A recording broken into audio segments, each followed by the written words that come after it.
É, Aí ele fica sem respaldo. Sim, você tem razão, mas por que ocorre isso? Não é que seja mais fácil, tá?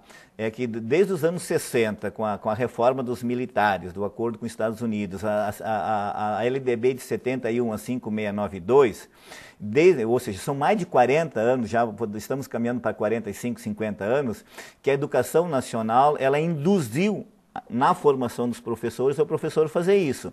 E induziu a própria sociedade. Quer dizer, rapidamente vamos analisar. A 5692 de 71 dos militares, ela colocou como objetivo central da educação básica, e quando eu falo educação básica, estou falando dos primeiros anos de formação, ela diz que era para profissionalizar, por isso que juntaram o ensino fundamental, na época, primeiro grau, já era com as técnicas profissionais, o ensino médio se tornou compulsoriamente provisório. Nos anos 80 nós não tivemos reversão desse processo, nos anos 90, na era FHC, volta a se intensificar que a escola é para preparar para o mercado e voltar para o trabalho. E nesses últimos 10, 12 anos, mesmo com o governo Lula e agora Dilma, esse processo não foi alterado substancialmente, ou seja, a proposta hegemônica, tanto nas universidades que formam professores, quanto os professores formados nos últimos 50 anos, e a sociedade pensa assim, porque também de alguma forma esse conjunto de ideologias e de forças foi disseminado, que hoje nós nos cobramos de que essa é a função principal da escola. E na verdade não é.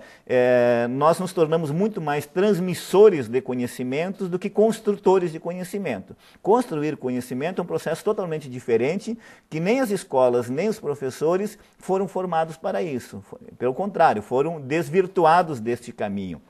Por isso que hoje sabemos fazer apenas isso, ou a grande maioria apenas sabe fazer isso. E tanto que se trabalha hoje com livro didático, com apostilas, com apolígrafos, agora com material em CD, em DVD, as próprias aulas à distância são materiais produzidos, que você deve ir lá e repassar isso para os seus alunos. Tá? E isso com certeza desqualifica ainda mais o processo de uma formação integral dos sujeitos, sejam eles em que idade estiverem. Então tem sido priorizada a forma e não o conteúdo.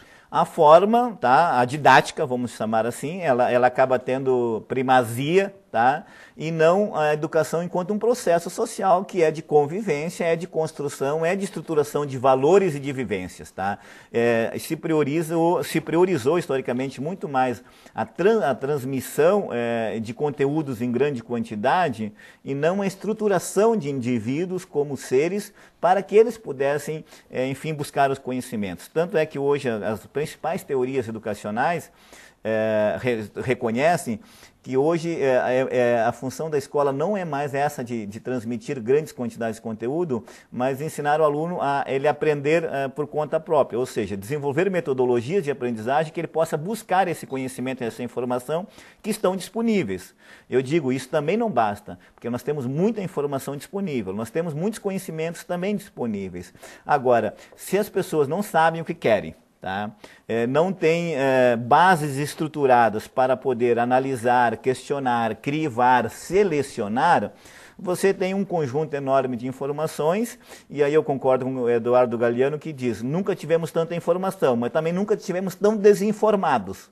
Por que isso? Porque a gente não sabe o que dessas informações deve ser priorizada e como selecioná-las, por exemplo, para saber quais pode nos auxiliar e quais são meras informações soltas no universo hoje da mídia e das redes sociais. Professor, esses tempos eu ouvi de uma jovem a seguinte afirmação. Antes o senhor estava comentando da ditadura militar, né? Que a educação é uma arma para as pessoas. Justamente, quanto mais conhecimento tem, mais preparado para a vida, como o senhor comentou, melhor tu sabe votar, melhor tu consegue impor a tua cidadania. Então, a negligência com a educação também é um fator constitutivo do que é o país hoje. E para se manter como está. Isso é um fator muito importante, Laerte, porque mesmo que isso já tenha sido repetido tantas vezes, nunca devemos deixar de relembrar.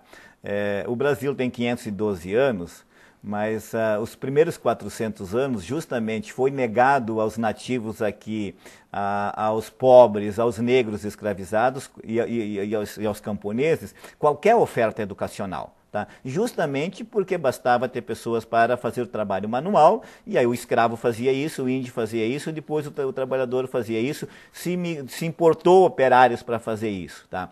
Ou seja, nunca se preocupou com a formação social, cultural, educacional, vamos dizer assim, da população brasileira. E hoje isso, de alguma forma, permanece. Tá?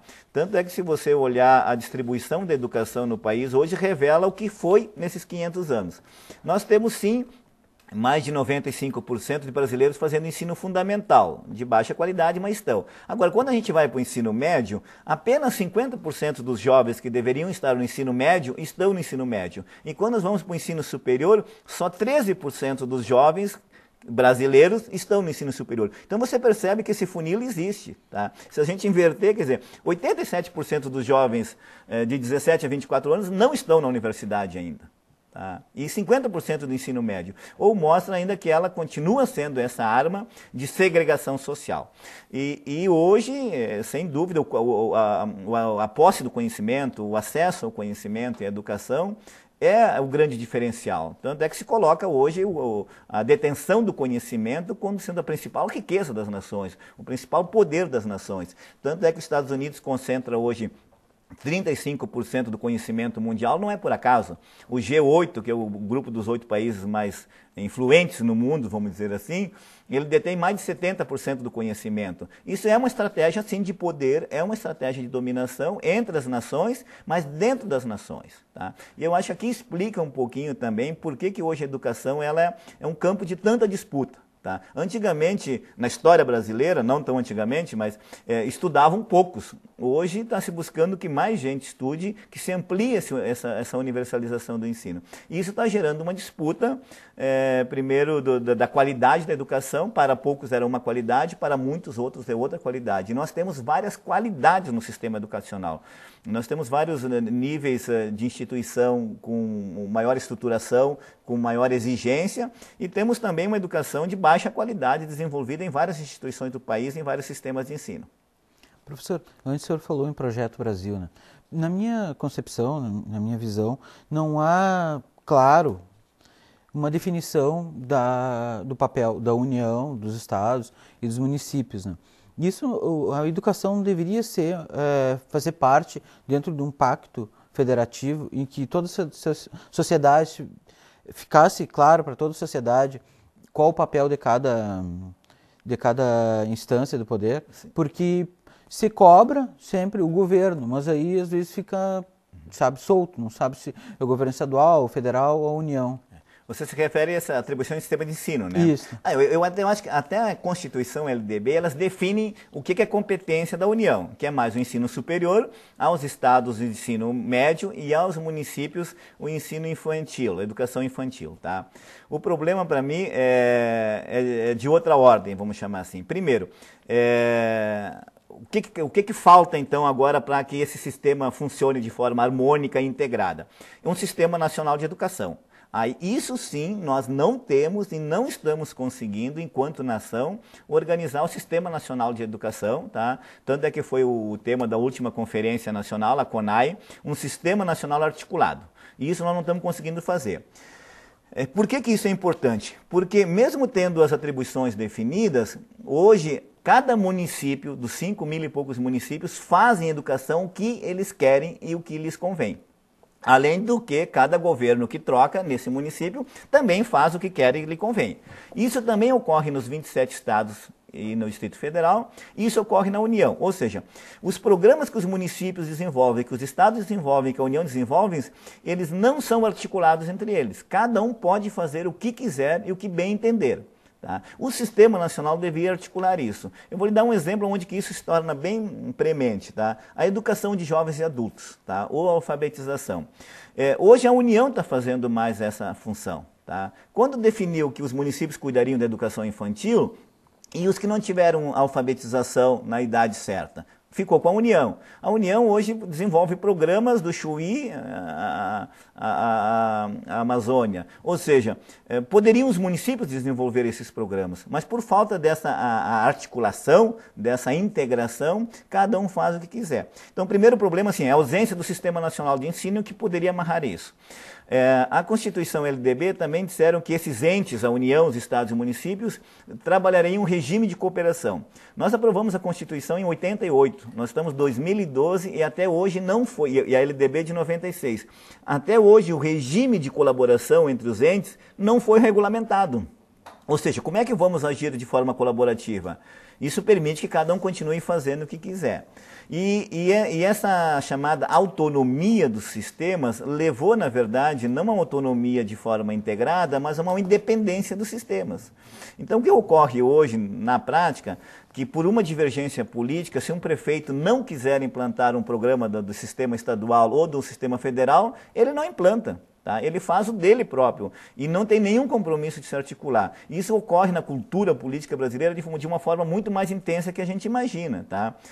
Tanto é que até alguns candidatos dizem que a gente tem que ter vamos dizer, identidade do governo municipal com o estadual com o federal para ocorrer. Primeiro que isso é uma falsa premissa, tá? Porque mesmo quando isso ocorre, os programas não dialogam entre si. Mesmo quando o governo municipal, estadual e federal é o mesmo. Quando não é o mesmo partido, não é a mesma linha política, isso ainda se exacerba mais ainda. Tá? Ou seja, aí que não ocorre nenhum tipo de alinhamento, nenhuma articulação.